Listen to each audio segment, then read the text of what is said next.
आशा करते हैं आप सभी स्वस्थ होंगे और घर पर अच्छे से जो आपके पास वीडियो भेजी जा रही हैं ध्यानपूर्वक देख रहे होंगे और मन लगाकर पढ़ रहे होंगे। तो मैं प्रवीण सर आज आपके लिए ज्योग्राफी, अगर बात करें हिंदी में ज्योग्राफी को भूगोल कहते हैं, भूगोल में एक टॉपिक यानी पैटर्न लेके आए हैं ग्लोब।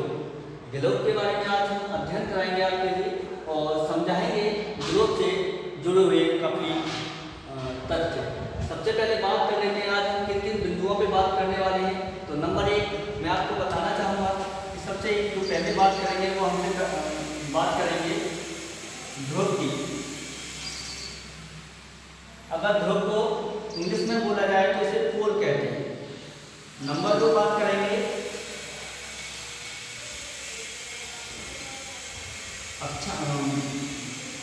नंबर 2 बात करेंगे हम हेमिस्फीयर की। हेमिस्फीयर को बोलते हैं गोलार्ध।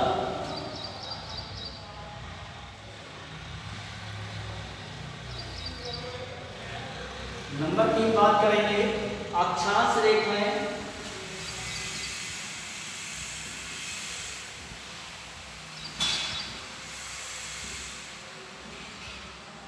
नंबर 4 बात करेंगे देशांतर रेखाएं।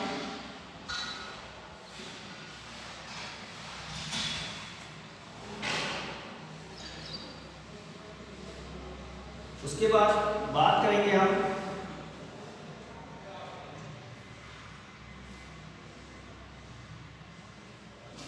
आर्कटिक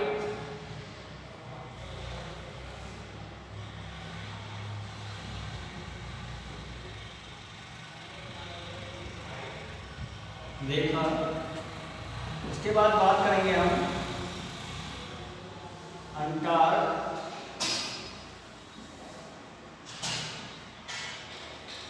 रेखा। उसके बाद बात करेंगे हम भूमध्य रेखा।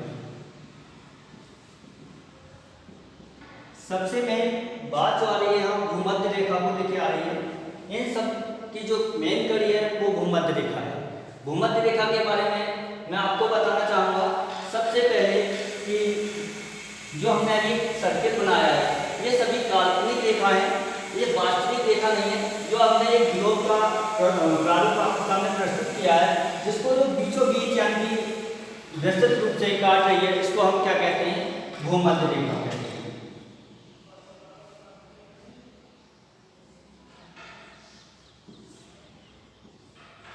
भूमध्य रेखा जो ग्लोब को दो समान भागों में विभाजित करती है उसे हम भूमध्य रेखा कहते हैं। भूमध्य रेखा के साथ साथ इसको अन्य नामों से भी जाना जाता है, जैसे एरिया लाइन, इक्वेटर लाइन।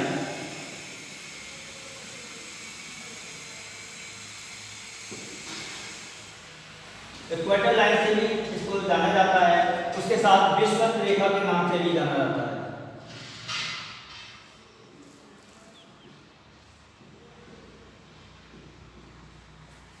यह रेखा इस ग्लोब को या पृथ्वी को दो समान भागों में विभाजित करती है।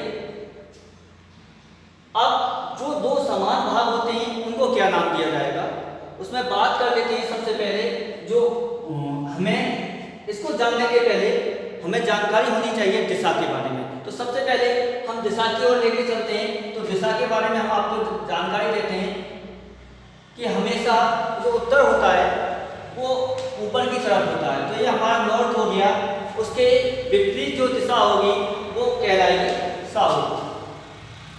अब बात आई इनकी जो पूरब दिशा जो होती है, जिस तरफ से हम अपनी कॉपी को खोलते हैं, जैसे ये हमारी कॉपी है या किताब है, इसको हम जैसे खोलते हैं उस तरफ से जिस तरफ से ये खुलती है उस तरफ की जो दिशा होती है वो हमारी होती है पूरब दिशा। तो ये हमारा ईस्ट हो गया, उसके बाद ये हमारा हो गया वेस्ट। तो इस तरह से ये हमें पता चल गया कि हमारे जो मैपिंग करते वक्त या कोई भी इनकी मानचित्र बनाते वक्त हमें इनकी दिशा जो निर्धारित करनी है वो किस तरह से करनी है। अब हमने बात की थी भूमध्य रेखा की, भूमध्य रेखा जिन दो भागों को विभाजित कर रही है उनके नामों की बात करेंगे हम। सबसे पहले जो हम बात करें तो ऊपर वाला भाग है उसको हम कहते हैं उत्तरी गोलार्ध।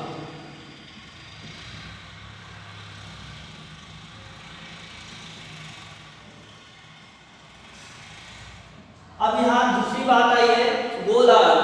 गोलार्ध का मतलब आप समझ रहे होंगे, जैसे गोल है उसका उसमें दिया गया है आधा भाग, तो इसको हम गोलार्ध कहते हैं। अब ये आधा भाग इसका गोलार्ध कहा गया है, नीचे वाला हिस्सा हो उसका आधा भाग गोलार्ध कहा जाएगा। गोलार्ध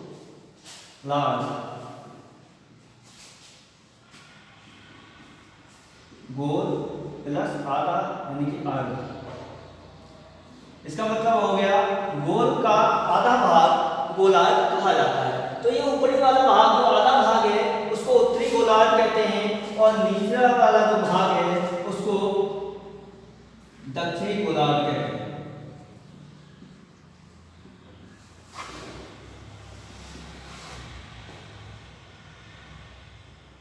ये हमारा उत्तरी गोलार्ध हो गया, ये दक्षिणी गोलार्ध हो गया।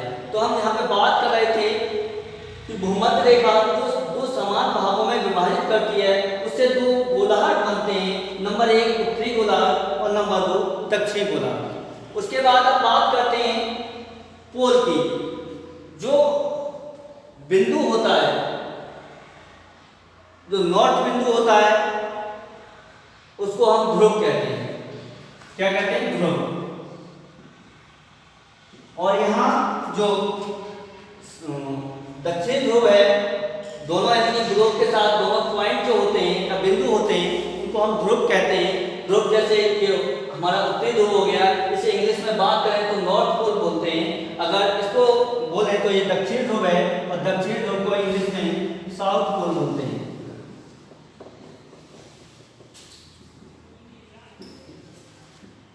अब इससे आगे बात करते हैं, ये हमारे ध्रुव हो गए।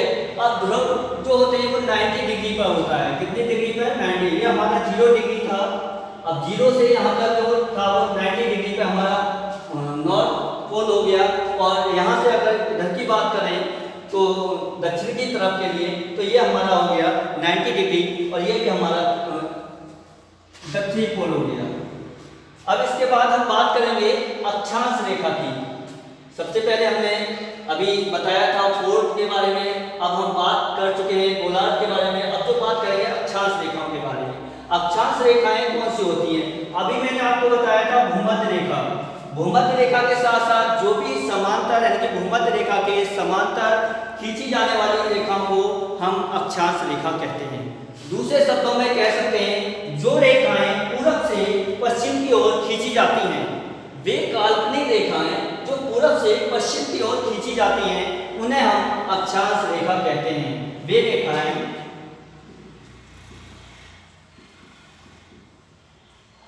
जो पूरब से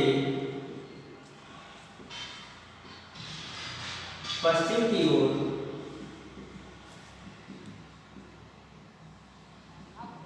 खींची जाती हैं उन्हें अक्षांश रेखा कहते हैं।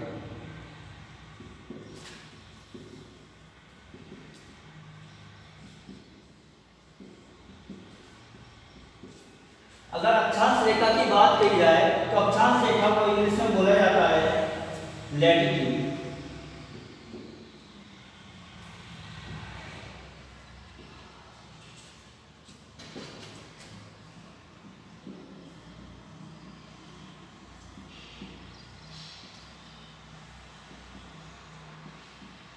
अक्षांश रेखाएं। नंबर 1 बात आती है कि अक्षांश रेखाएं का कार्य क्या होता है।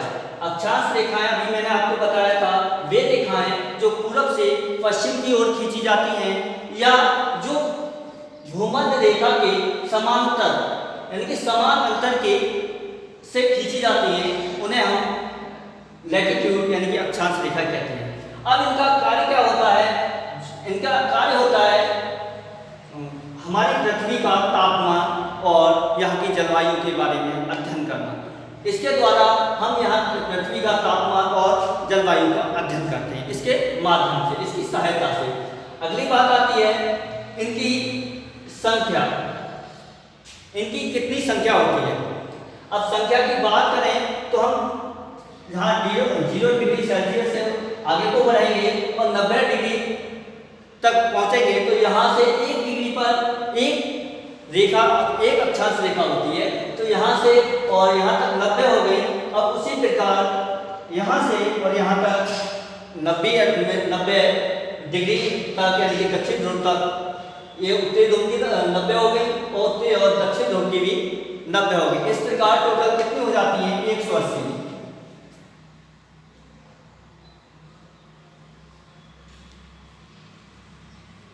90 डिग्री उत्तरी गोलार्ध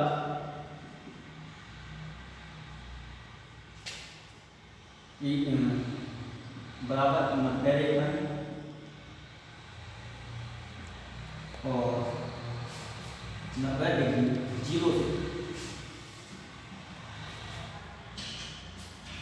0 डिग्री से 90 डिग्री दक्षिणी गोलार्ध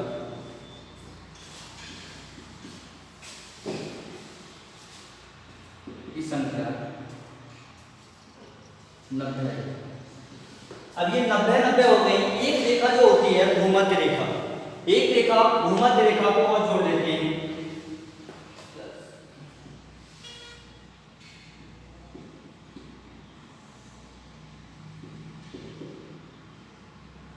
इस प्रकार 19980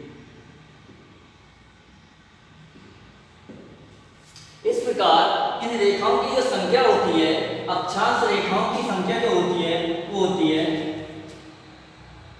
181 अक्षांश रेखाएं होती हैं।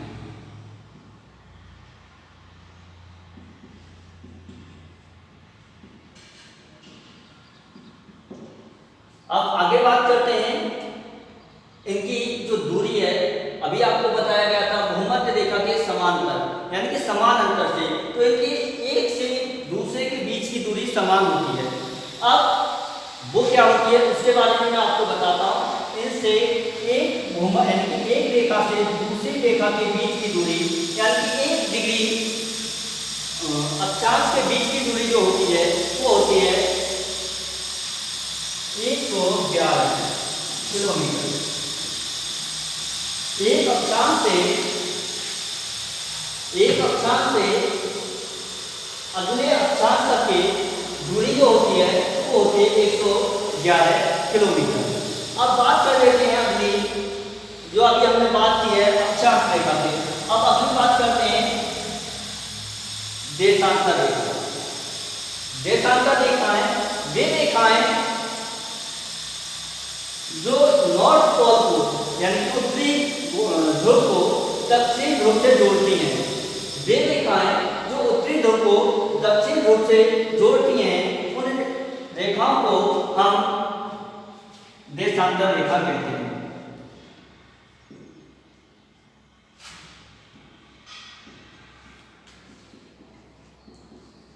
देशांतर रेखा अगर इंग्लिश में कहा जाए तो इसे बोलते हैं लॉन्गिट्यूड।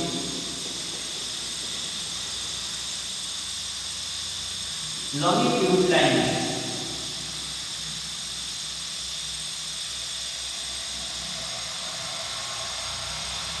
वे रेखाएं जो उत्तरी ध्रुव से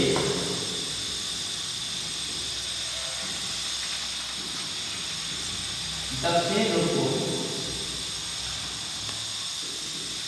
जोड़ती है।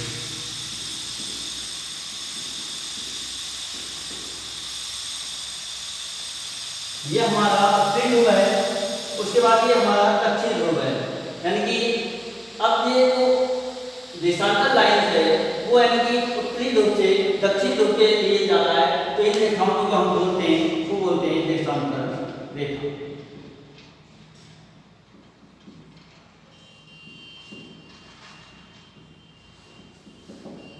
अभी मैंने आपको बताया था इनके लिए बोलते हैं अक्षांश रेखा।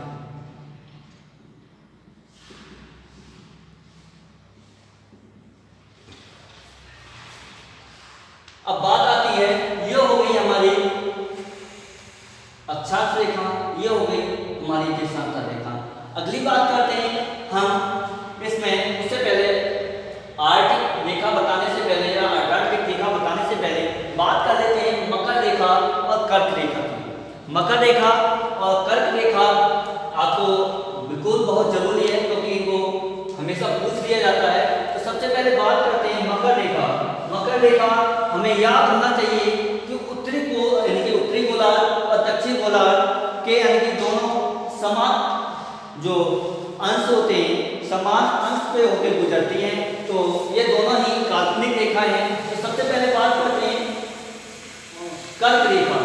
कर्क रेखा जो है वो 23.5 डिग्री उत्तरी गोलार्ध से होकर गुजरती है। 23.5 डिग्री उत्तरी गोलार्ध से होकर गुजरती है। तो इस रेखा को जो हम नाम देंगे वो देंगे कर्क रेखा।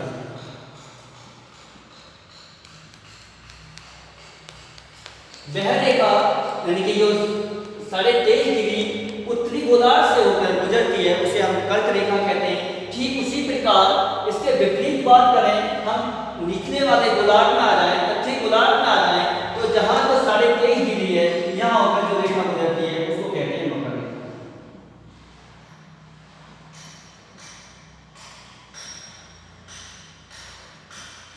इसको जो नाम देंगे वो देंगे मकर रेखा।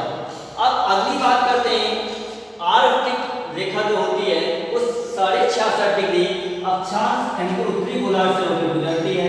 66.5 डिग्री अक्षांश यानी कि उत्तरी गोलार्ध में अक्षांश से होकर गुजरती है। तो इसको जो 66.5 डिग्री पर जो रेखा खींची जाएगी उसका जो नाम होगा वो होगा आर्कटिक रेखा।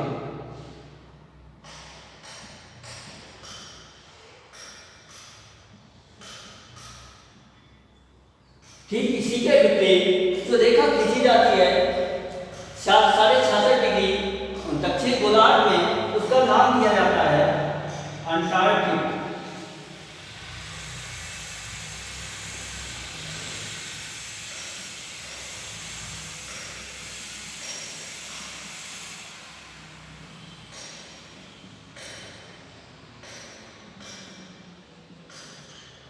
अंटार्कटिक रेखा ये हो गई हमारी कर्क रेखा 23.5 उत्तरी अक्षांश से उत्तरी गोलार्ध से, और ठीक इसी के विपरीत 23.5 यानी कि दक्षिण गोलार्ध में दक्षिण अक्षांश से मकर रेखा हो गई। अगर 66.5 डिग्री उत्तरी गोलार्ध में बात की जाए तो आर्कटिक रेखा हो गई। उसके विपरीत 66.5 दक्षिण गोलार्ध में बात करें अंश तो ये होगी अंटार्कटिका रेखा। बात करते हैं, अभी हमने बात की है भूमध्य रेखा की, उसके बाद अक्षांश रेखा की, उसके बाद बात की है लॉन्गिट्यूड यानी कि देशांतर रेखा की। पोल की बात कर रहे थे तो पोल के बारे में मैं थोड़ी जानकारी और देना चाहूँगा। नॉर्थ पोल यानी कि ये अंतिम छोर होता है, यानी कि उत्तर का अंतिम छोर। ऐसे ये होता है दक्षिण का अंतिम छोर। तो यहाँ पर पहुँचने वाले व्यक्ति, सर्वप्रथम पहुँचने वाले व्यक्ति का नाम का भी जिक्र किया जाएगा। अगर सबसे पहले बात की जाए कि नॉर्थ यानी कि उत्तरी ध्रुव पर पहुँचने वाले पहले व्यक्ति का क्या नाम है, तो इनका जो नाम है वो है रॉबर्ट पियरे। ये अमेरिकी थे, अमेरिका के रहने वाले, और ठीक ये उत्तरी ध्रुव पर पहुंचने वाले प्रथम व्यक्ति थे जिन्होंने सबसे पहले उत्तरी ध्रुव पर यात्रा की थी। उसके बाद अगर बात करें हम दक्षिण ध्रुव पर पहुंचने वाले पहले व्यक्ति का नाम क्या है, तो दक्षिण ध्रुव पर जो पहुंचने वाले व्यक्ति थे उनका नाम है एमर्सन। ये जो थे वो नॉर्वे के रहने वाले थे। इन्होंने दक्षिण ध्रुव पर सबसे पहले